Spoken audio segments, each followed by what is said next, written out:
Oh, it's gone a little bit dark, has it? Do I need to move closer to the window?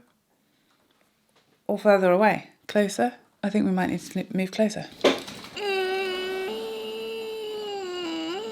A little bit better. We're just going to have to go with it. I can't be bothered to get up and move the mirror. Or should I? Should I? I should do that. Work with natural daylight, they said. It's amazing, they said. Hi guys, welcome back to my channel. I hope you're having a great day so far, and welcome to today's video, which is going to be a super fun Will I Buy It? We're going to be talking about all of the new and upcoming makeup releases and how I feel about them, whether I'm excited, whether they're tickling my pickle, whether I want to pick them up or not so much. And as always in my Will I Buy It videos, I must shout out these amazing Instagram accounts, which is where I find out about all of these new releases first, because they're always first with the tea, with the makeup tea, the makeup news, the goss on the streets, the word on the streets, if you will. So if you aren't following them, then I would highly suggest you do if you want to be in the loop before everybody else, like me, like a moi. So first up, let's have a look at this Rare Beauty Tinted Moisturiser. This is the Positive Light Tinted Moisturiser with Broad Spectrum SPF 20. I just don't know that I can get excited about tinted moisturiser anymore, honestly. I like the packaging of this. This looks like a nice, decent shade range. It's saying lots of good things, blurring, hydrating, protecting, like medium coverage, which I'm always like, a tinted moisturiser, should it be a medium coverage? Is my question. At what point does a tinted moisturiser go from being a tinted moisturiser to a foundation with SPF in it? I ask you. So that's my thing. I wish tinted moisturisers were actually tinted moisturisers, which 90% of the time these days they just aren't. They have like a medium or even like a full coverage. Whereas to me, a tinted moisturiser, by definition of the words, should be a moisturiser with a slight tint in it. No? Is that just me? Has the world gone mad? But anyway, as usual, I've started ranting about something that has nothing to do with whether or not I'm going to buy this or not. Focus, focus. So what I'm saying is, it all sounds fine. It all sounds nice. I'm sure if you're a huge tinted moisturiser kind of person, this will really appeal to you and float your boat and tickle your pickles. I'm not really a tinted moisturiser girl. I am like an all or nothing. I'll be like makeup free and just SPF a lot of the time, especially in summer, or I'm like now full beat. That's kind of, I'm in or I'm out. I'm never in between. So this is an easy pass for me. I'm not really interested in this for review or just for myself. I just feel like it's just a non-entity in my mind.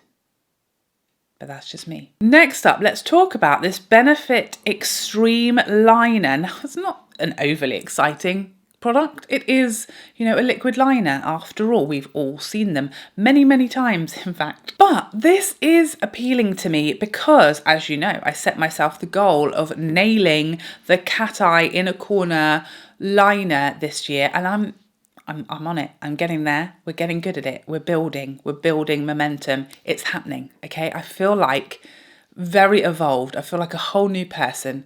I feel accomplished. But so far I've pretty much been cheating because I've been using the eyebrow technique that I borrowed from Smitha Deepak that she taught me through her video.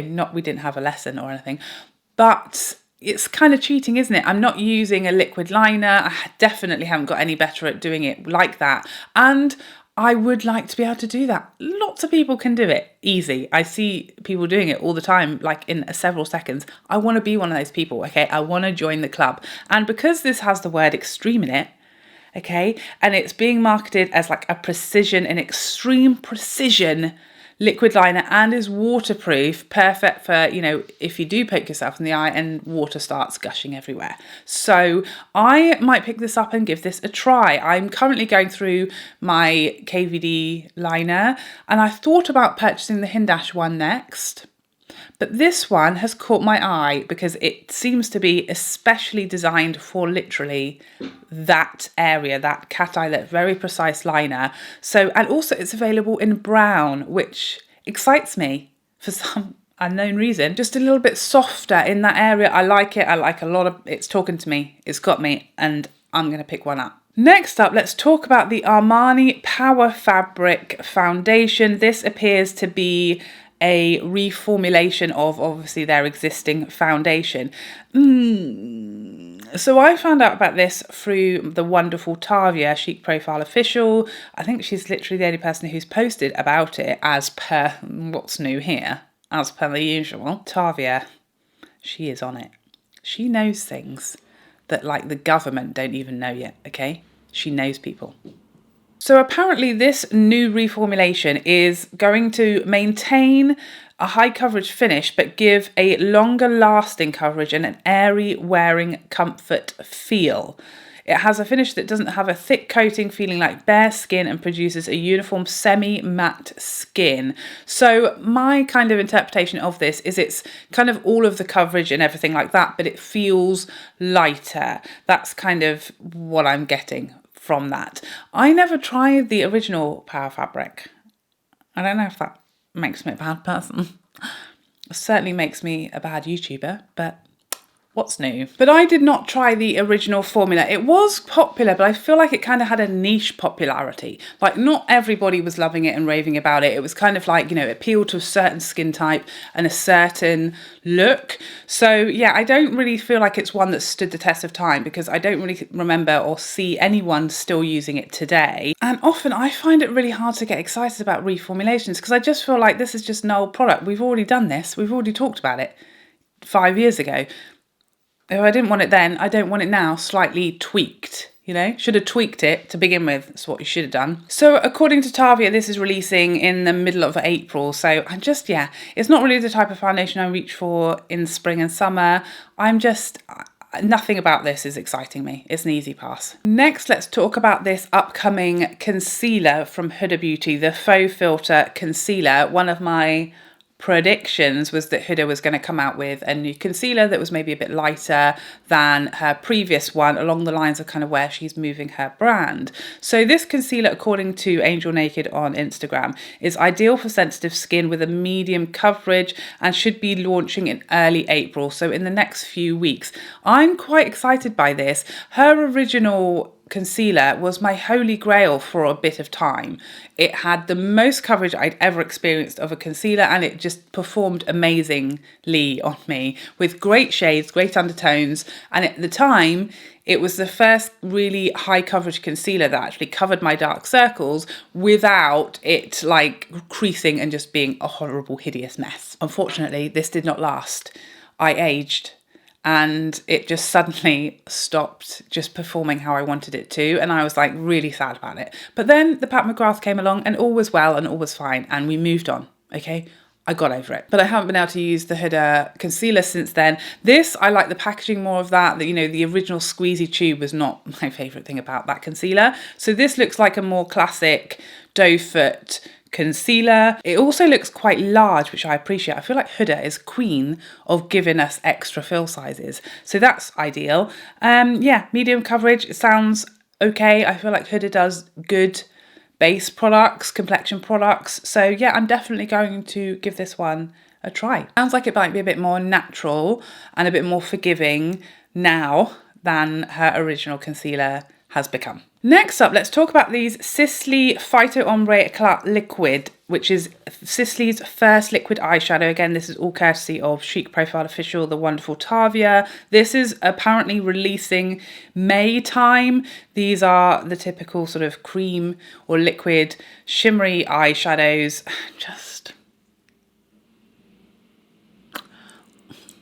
I'm not a liquid eyeshadow kind of girl. I'm really not.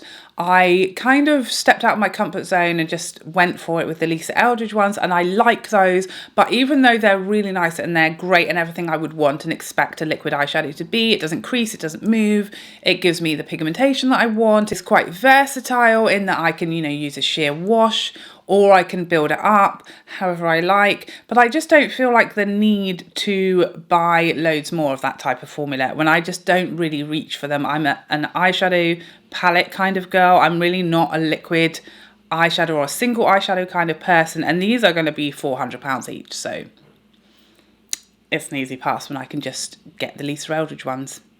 Next up, let's talk about this Urban Decay Wild Lash Mascara. Now, usually I am, as you know, I'm a big mascara fan. I'm a big mascara aficionado. Some might have said someday, you never know. I usually like to try and get very excited about new mascaras, but there's something about this one that's just not exciting me, and I'm gonna pass on it. I think the thing is, I haven't had good experiences with Urban Decay mascaras. I've had bad ones, in fact. Just didn't really get on that well with their previous mascara. This one, it's like, again, it looks like a little gimmicky with the wand shape. It just looks a little bit odd. I've lost my mascara trust in the brand, and actually it's a brand I've kind of lost my trust in anyway. Like, I just feel like Urban Decay, it needs a rod up the bottom is what it needs. Okay, I feel like they're flagging, they're falling by the wayside, and they need a boost. They need a win here. Everything has kind of been a bit wishy-washy, a bit lackluster, and this is the same for me. It's not grabbing me. It's not making me want to try it, and I'm kind of on the fence because I haven't had good experiences previously.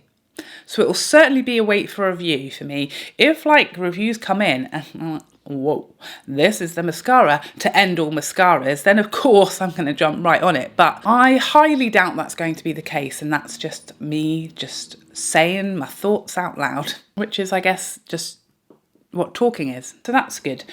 But next up, the By Terry CC blushes. These don't appeal to me at all. They are like a liquid cream blush, which instantly is typically a straight no from me. I did make a resolution this year, I know, to try more of these types of products, but I don't think it's going to be these ones. Okay, hear me out. Here's why. Here's my excuse. This year, my goal is not just to try cream and liquids for the sake of it. I'm trying to like them. I really want to. I'm trying to be a cream person, okay? I have faith. I feel like, times are moving on. New techniques, new ingredients, new formulations are coming, and they're getting better all the time. I want to believe that by the end of this year, I'm going to have some creams in my top drawer, in liquids in my top drawer that I enjoy and that I use regularly. I want that for me. I do. What I don't want to do is sabotage myself by trying more of these products that I just don't think are going to be the ones to change my mind, okay? Because that's just going to solidify my thoughts and my belief that they're not for me. And so I don't want to do that. I want to try the ones that I'm confident will be more up my street, You see where I'm going with this? I want it to happen for me. I feel like these are going to be a disaster. These look like my worst kind of these types of products, these creams, these liquid blushes. It looks like a very thin consistency. I'm really not a fan of the applicator. This photo chills me to my core, okay? This is going to give me this is my nightmare of I don't know. Who's looking at that and thinking, I want that to happen to me? Not me. It's my nightmare. They also look very, very light and very, very sheer, which typically is the issue I have with these types of products when they're this way, because then you have to apply more to get the colour and the impact that you want. And that's when things just start to go rapidly downhill. That's when things start to get picked up underneath and it's just a disaster, and it's wet and it's sticky and it's just a horror show. So I'm going to avoid these like the plague, because I quite frankly think they're going to be my worst nightmare come true. I know that there's going to be people in the comments saying they bought them and it's the love of their life and they just love them, and I know that you're going to want me to love them too, but I cannot. Okay, I'm sorry. Next up, let's talk about this Patrick Tar Major Dimension palette, this new palette from Patrick Tar. I did not pick up the last one, which many of you feel was a mistake on my part, because for a lot of you, it's like the best palette, your favourite palette of all time. So many of you absolutely love and holy grail it up with his first palette, and that's great. I was very excited for you.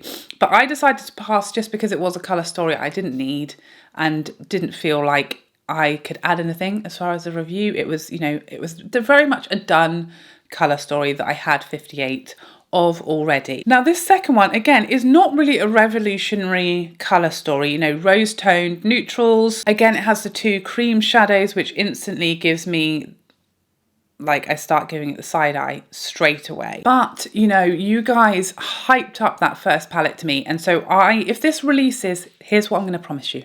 If this releases in the UK at the same time as it does in the US, I will get this for review purposes. Do I need this for my own collection? Absolutely not. I have many of this colour story coming out of my ears. I love this colour story, therefore I have a lot of it. So for my own personal needs and requirements, I don't need this at all whatsoever. But I certainly will provide what the people want. So if this comes out at the same time in the UK as the US, I will get this for review purposes because I want to see what you guys are talking about. I'm intrigued, but I really don't think that's going to be the case. Unfortunately, Patrick Tar has been one of those brands that I think since like Brexit happened, really seems to struggle to get the products out here at the same time as they get released in the US. And I've already seen, it looks like Sephora has like an exclusive early release date, which means it's going to be like weeks till we get it, in which case it's not worth me reviewing. So your move, Patrick. Your move. Next up, let's talk about another mascara. This is the Bad Gal Bang Waterproof from Benefit. Now, here's a brand from one extreme to another we can absolutely trust with our lashes, okay? Benefit can do a mascara. They have proven this time and time again. Roller Lash, phenomenal. Okay, they have fantastic mascaras. Roller Lash was like a big favourite of mine for a long time. Very nice mascaras. Benefit, like brows and lashes, you can count me in. Very reliable. And the Bad Gal Bang was really a favourite of mine. I really enjoyed this when I reviewed it. It didn't quite make it into like my repeat purchasing drawer when it comes to mascaras, but that's a tough category to get into. In this house, mascara is king, okay? I've tried a lot of them. There's a lot of phenomenal mascaras here that give me all I need them to give.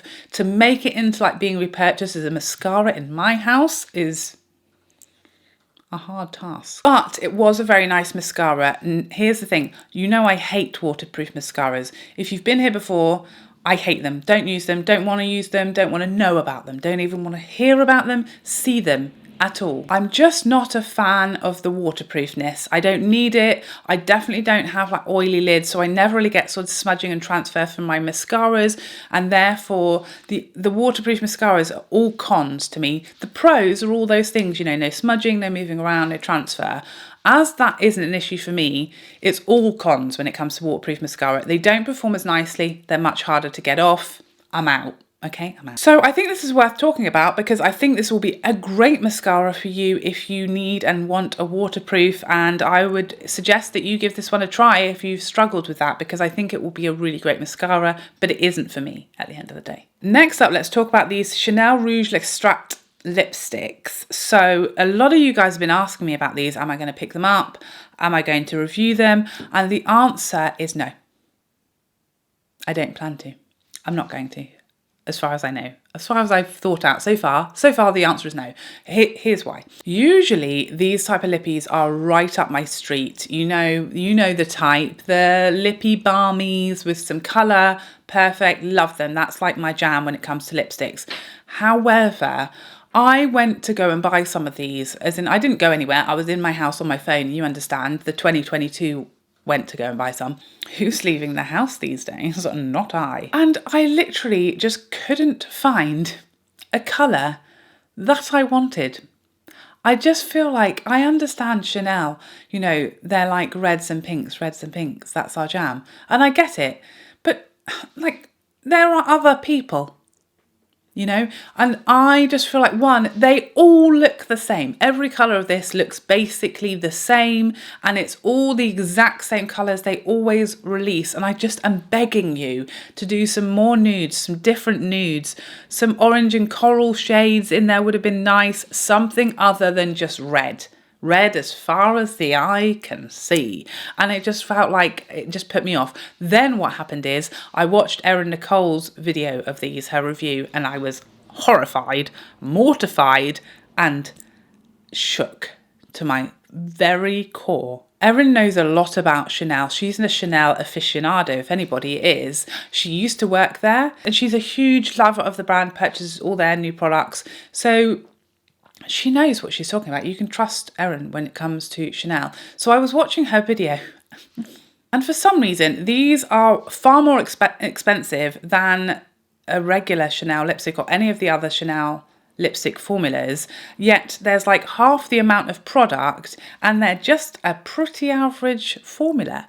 So if I wasn't already a bit like about them and the shade range, after I watched her video, I was absolutely not going to be buying them. I'd much rather go and buy more of my YSL candy glazes or more of my Dior Addict lipsticks that I've been loving. Or actually what I did, as Erin suggested and recommended, I went and tried the other Chanel formulas, the Rouge, whatever those ones are called, that Erin spoke about in her video as being far better value for money because you get twice the product, more opacity and a way better choice of colours. So that's why I haven't picked them up. That's why I don't plan to pick them up. Because one, I just can't really find any colours I want or need.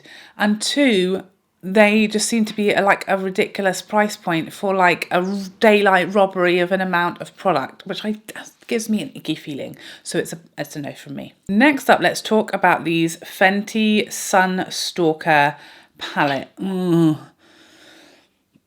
It's a no from me. It's a very easy no. I'm not going to pretend to think about it because I'm just like, I didn't even buy the single Fenty bronzers, okay? Nothing against them. I think lots of people really enjoy them. I just didn't really feel like I needed, another bronzer. I certainly don't need another bronzer at this point. I'm bronzed as it is. I'm bronzered out. What I definitely categorically don't need, and don't know that anybody does need, unless you are a working makeup artist, is like 6 different colours of bronzer.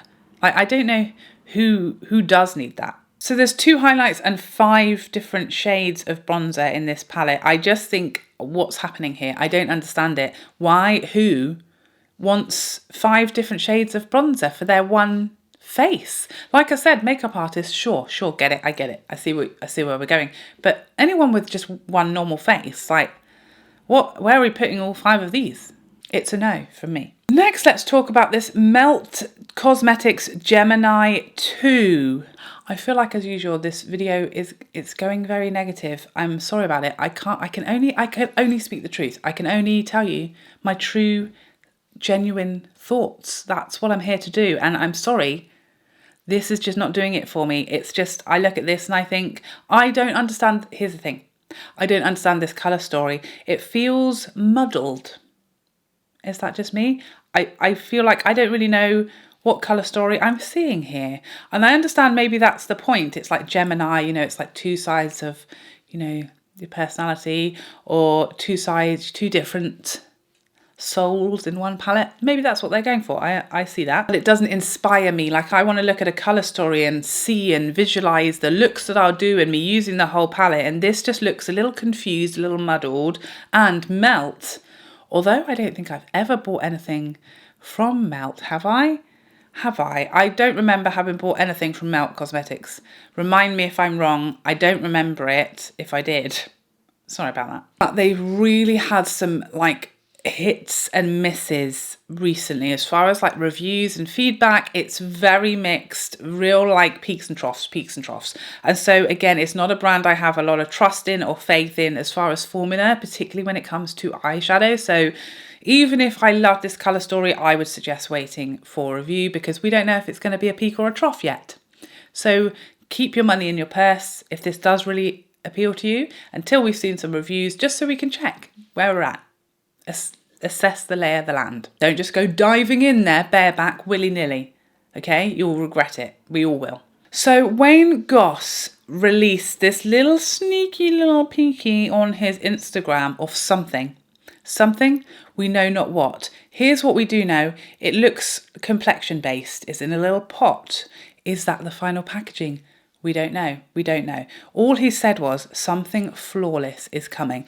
This says foundation to me. I don't know about you. I know that Wayne is a fan of like a cream foundation, like the RCMA palette. He loves that.